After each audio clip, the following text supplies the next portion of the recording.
You know, last night we had a moment of historical significance in the state of Colorado when the bill legalizing civil unions died in the House. And there were a lot of questions about how that happened. Was there enough time? There wasn't enough time.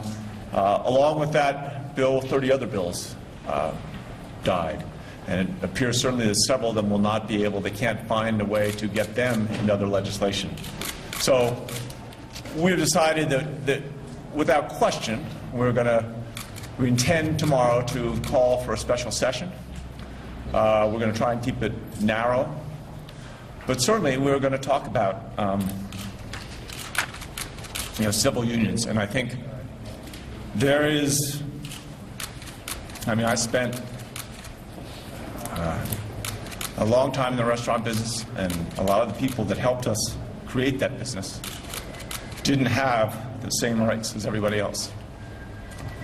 I'm a little bit sleep deprived, so that the emotions come too quickly to the surface, but I had a call yesterday from one of them and just asked, if not now, when. So I think what our goal is to make sure that we do everything we can to try and make sure that there is a fair, open debate on the floor of the House and the Senate, that the issue gets discussed, that we allow people the chance to vote on it, and that we move forward. We move this entire state forward to make sure that as Martin Luther King said, the arc of the moral universe is long, but it bends towards justice. We want to make sure that that arc continues moving forward.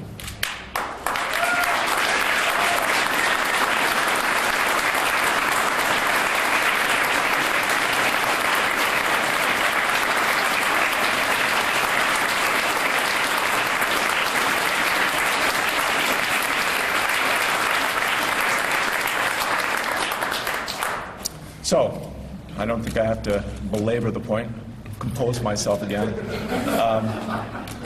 We've had over 500 calls and emails this morning. Overwhelming majority think that the state needs to have a special session, that it needs to have an open discussion of the issue, and again, at least work towards a resolution. If we can't get it, we don't get it. But I realize we can't control the final resolution. But there is an overwhelming need, and it's not just among Democrats, it's among independents and Republicans to have an opportunity to discuss this issue fully and then get a chance to vote on it. So, are there any questions? Governor, did the Republicans mishandle this last night by not letting the elected representatives take a vote? I'm not going to criticize anybody in this. These social issues are ones that are emotional for all of us and intense and very complex. And I think certainly everything that happened last night was within the rules that this state has created by which we govern ourselves. So it certainly wasn't the outcome that I hoped for, and I think many people expected. But I'm not going to criticize the process. Governor, will the special session be limited to this issue? No, I mentioned there are a number of bills. 30 bills died last night. I think they're trying to figure out ways that if they can combine them with another bill that still extend in the Senate, they'll do so. But clearly, several of the bills are just not. There's no title that fits, and so we're going to focus, try and keep narrowly defined. Look at issues around economic recovery, public safety. There's a water bill that died last night that we think is important as part of our economic recovery. So I expect there'll be other bills as well on this. The Senate is working on amending some of those bills and other bills. They might be able to do that by the end of the day. Are you waiting until that to know what it is exactly you're going to call? Oh, absolutely. We're not telling you what's going to be there because we want to see what they can get done, and certainly they are working as hard as they can. But I think there is a benefit to allowing, making sure that it gets done properly. So if they can put civil unions in the School Finance Act to be okay with that? Sexual education is a complex subject. I recognize that. I'm sorry. When would this start? Tomorrow or 3 weeks from now? Soon. We wouldn't wait. We wouldn't, either Friday or Monday, sometime in the near future, because I think we want to move forward, right? Do you have any expectation as to how long it may last? I don't control that. So my understanding is that a special session has a duration of at least 3 days if you want to actually pass legislation. But the legislature will decide what the duration is. How involved were you in the negotiations or discussions last night when it became apparent that there was a gridlock in the House? Well, I think as it evolved, there wasn't a lot that I or anyone could do. And so I wasn't, we certainly followed it. I was in the building till late in the evening, and certainly wanted to be constructive if there was a compromise, if there was a way to facilitate a resolution to get it on the floor and get it discussed. But that opportunity just never appeared. You talked about going to a vote of the people. Are you calling for them? No, I'm talking about a vote of the elected representatives, right? So you're not calling for them to do a referendum for this? No. Among the 30 bills that died along with civil unions, what are your priorities that you want to see passed either today or in a special session? Well, I think that the issues around public safety,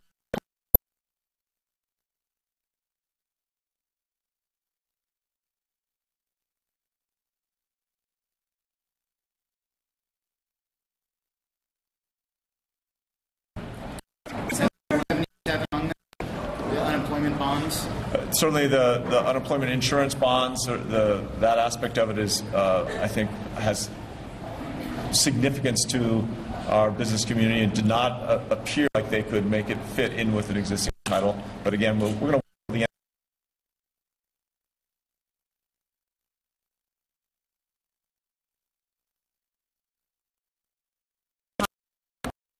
Again, it depends. We're going to wait until the end of the day to go through the specifics. Governor wants to prevent similar kinds of parliamentary procedures in a special session that we saw last night taking place again, and still having the bill killed. Well, there's nothing you can do to prevent that. To a certain extent, that we've got enough other legislative work to do that I think is of sufficient significance to the economy that we need to call a special session anyway. But it does allow us, I mean, there were complaints that there was not sufficient time to have a full debate around the civil unions bill on the House floor. Now, because we've got this other stuff to work on, we have that opportunity. Governor, are you concerned about backlash from taxpayers or the expensive special session for social issues? You know, each year the state puts in escrow money for a special session for situations like this, where you have extraordinary circumstances that occur that are highly unusual, which is, I think everyone will agree, what happened last night was highly unusual. There is now, I believe, $350,000 escrowed for exactly this purpose. So this is not going to raise taxes. This is money that's not used for something else. And I think if done properly, we should be somewhere, the budget estimate that I saw was somewhere around $75,000. So we would not in any way deplete this fund that is, again, specific allocation for special sessions. Governor, the President just said about an hour ago that he supports gay marriage. I know that that's not possible here in Colorado because of the constitutional amendment, but where do you stand on that issue? Well, I said this when I was in the restaurant business. I said it when I first ran for mayor. I said it continually when I ran for governor. I said it in the State of the State speech, at the beginning of this year. I don't think government should tell religions who they should marry, who they shouldn't marry. That is something that we leave to each congregation. But I think that everyone deserves the same legal rights in this country. And the misinformation around sexual orientation, that people think it's a choice, where clearly it's not in the vast majority of cases. This is a circumstance where we are depriving people of their civil rights without reason. Governor, did the folks who are supporting this bill, did they encourage you to call a special session, discourage you, or did you come to this decision solely No, we had discussions, and I think there was concern by various parties, both inside this building and outside this building, of possible backlash, of various repercussions. Of what we're trying to do is not to. If there were a way I could do one thing, I'd want to depoliticize it. I don't think this is an issue about Republicans or Democrats. I think it's an issue about people and their rights. So there's certainly some risk that this will additionally politicize something that we would much prefer to depoliticize. But I don't see how we get around that. Governor, just a couple of days ago, you said that you were confident this was going to get voted on the floor. You thought McNulty would let it happen. Were you shocked by that move? And do you feel like you could have done more, and what would you do differently to see this happen? Well, certainly my political instincts have always been suspect. It has been remarked by an old friend of mine that in certain political senses I'm about as sharp as a spoon. I will spend some time thinking about what I could have done differently, and just to have had the discussion, just to have gotten to the floor and been able to.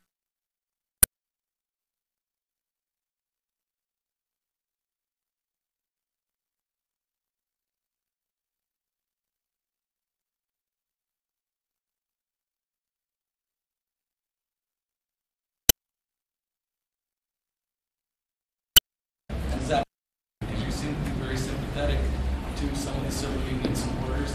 There is also an economic consideration here, and the House Republicans said this one issue is so important to us that we would move all these economic advantages to the back of the line. Does that disappoint you, and does it not? No, again, I'm not going to criticize either party in this whole process because I don't want to escalate the politics around it. But I was elected to represent the entire state. Certainly civil unions is something that I had discussed and had people talk in support of in pretty much every corner of the state, almost every town I campaigned in. Probably not every time, but frequently it came up. But it doesn't mean that we don't have a tremendous obligation to make sure that we get this economy going, right? I don't think it's an either or, right? I don't think we sacrifice a discussion about civil rights because we've got to get economic work done as well. I think you have to do both. This is what moves a state and moves a country forward. It's what creates progress. Is it when you're able to find the opportunity to have a full, open discussion. People, almost always when you have a full enough discussion, you're not going to persuade everyone, but generally people will moderate their positions and begin to find a place closer to the middle. And that's how business transactions occur, that's how legislation finally evolves. And that's what our hope is we continue to push for, we can't force it, but we're going to continue to push for an open discussion. Was this an open discussion, though, because it never essentially reached the House floor? Exactly, I agree, that's the point. You talked about depoliticizing it, but it's so close to this dramatic night and emotions are so raw. Why do this right in this moment? Well, we have the economic legislation that got killed last night.